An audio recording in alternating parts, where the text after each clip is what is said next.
সকাল সকাল উঠে শাকগুলো তুলে নিলাম। কতটা টাটকা দেখতে পাইতেছে নাকি। তো এগুলো আজকে রান্না করব। তো এখন আমি এই শাকগুলো বেছে নেব। তো অনেকটাই ঘন হয়ে উঠছিল, তো আমি এখান থেকে পাতলা করে দিয়েছি। কি পাতলা করে দিলে ডাটাগুলো খুব মোটা হবে ভালোভাবে।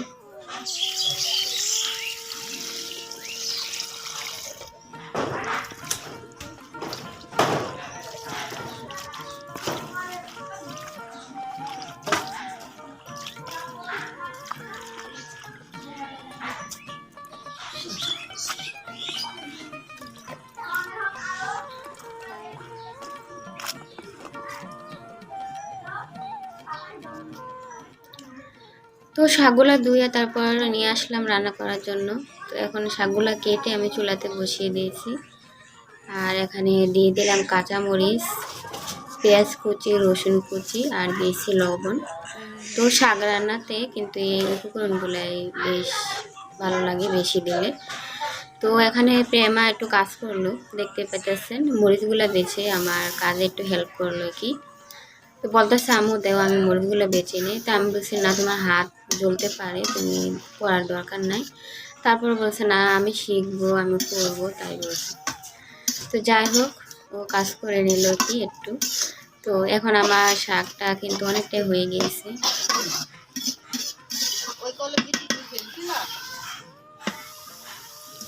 তো এই তো আমি শাকে তেল দিয়ে নামিয়ে নিলাম। তো এখানে এই যে পুঁটি মাছ, তো এই পুঁটি মাছগুলো আমাদের নদীর মাছ আর কি।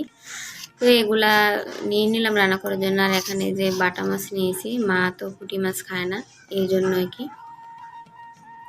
আসসালামু আলাইকুম, কে রিয়েল ব্লগ চ্যানেলে আপনাদের সবাইকে আরও একবার ওয়েলকাম জানিয়ে আজকের মতো আরেকটি নতুন ভিডিও শুরু করে দিলাম। আশা করি প্রতিদিনের মতো আজকের ভিডিওটি আপনাদের কাছে অনেক অনেক ভালো লাগবে। আমার প্রিয় ভাইয়ারা, আপুরা, আঙ্কেল আন্টিরা, ছোটো ছোটো সোনামণিরা, দেশ এবং বিদেশ যে যেখান থেকে ভিডিওটি দেখতেছেন, আশা করি সবাই অনেক ভালো আছেন। আপনাদের দোয়ায় ও ভালোবাসায় আমরাও ফ্যামিলির সবাই অনেক ভালো আছি। তো ভালো আছি বলে আবারও একটি নতুন ভিডিও আপনাদের সাথে শুরু করতে পারছি কি। তো আসলে মানুষের বিপদ আপদের কথা তো বলা যায় না, কার কখন কি হবে এটা একমাত্র আল্লাহ তাআলাই জানে। তো যাই হোক, এখন তো ভালো আছি। তো আগামীকাল কি হবে সেটা বলতে পারছি না। তো আমি আপনাদের জন্য সবার জন্য দোয়া করি, আপনারা সবাই ভালো থাকেন, সুস্থ থাকেন, আপনাদের ফ্যামিলির সবাই ভালো থাকুক। তো যাই হোক, আমার পুঁটি মাছটা কিন্তু রান্না হয়ে গিয়েছে। আর এদিকে দেখতে পাইতেছেন এই যে কলার মোচাগুলো আমি পরিষ্কার করে নিয়েছি। তো এখানে 2টা কলার মোচা, তো এগুলা কিন্তু অনেকগুলো নষ্ট হয়ে গেছিলো। তো বেছে বেছে তারপর আমি এতটুকু করে নিয়েছি কি। তো এটা পারছিলাম গতকালকে, তো আজকে বেছে নিলাম। তো আজকে আর রান্না করা হইতো না, কারণ এখন বিকাল হয়ে গেছে, আরও কাজ আছে। আর আজকে রান্না মোটামুটি হয়ে গিয়েছে। তো এখন এগুলো আমি যে পানিতে ভিজিয়ে রাখবো, এগুলোর কষটা যেন বের হয়ে যায়, তার জন্য আমি এখানে এই যে পানি নিয়েছি, পানির মধ্যে কিছুটা হলুদ গুঁড়া দিয়ে দিলাম। দিয়ে এখন আমি এই যে মোচাগুলা প্রায় 15-20 মিনিটের মতো ভিজিয়ে রাখবো। ভিজিয়ে রেখে তারপরে আবার তুলে নেব, তুলে তারপর আমি সিদ্ধ করে নেব। এগুলাকে সিদ্ধ করে তারপর ব্লেন্ড করে কিভাবে রান্না করবো এটা আপনাদেরকে আমি আগামীকালকে ভিডিওতে দেখাবো। অবশ্যই আপনারা ওই ভিডিওটি দেখবেন।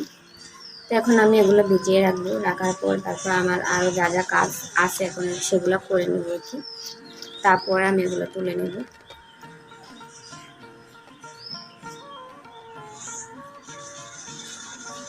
তো এই তো এখন চলে যাব মানে শাকে পানি দেওয়ার জন্য আর কি। তো লতা দিয়ে পানি দিলে শাকগুলো দেখা যায় অনেকটা নষ্ট হয়ে যায়। তো অল্প অল্প করে যখন একটু বড় হয়ে যায় তখন দিলে সমস্যা হয় না। তো এখন যেহেতু অল্প পানি লাগবে, তো সেই জন্য আর কি। আর এদিকে নতুন করে শাক বলেছি, এতে শাকগুলো বের হয়েছে। তো এগুলা যদি আমি লতা দিয়ে পানি দিই তাহলে কিন্তু মানে শাকগুলো উঠে যায় আর কি, উঠে যাওয়ার সম্ভাবনা থাকে। সেই জন্য আমি এখন অল্প অল্প করে এই যে মগ দিয়ে পানি দিয়ে দেবো। আর ওইদিকে বড় শাক যেগুলো, এগুলো আমি পরে লতা দিয়ে পানি দিয়ে দেবো কি। আজকের ভিডিওটি এই পর্যন্তই, সবাই ভালো থাকবেন, আল্লাহ হাফেজ।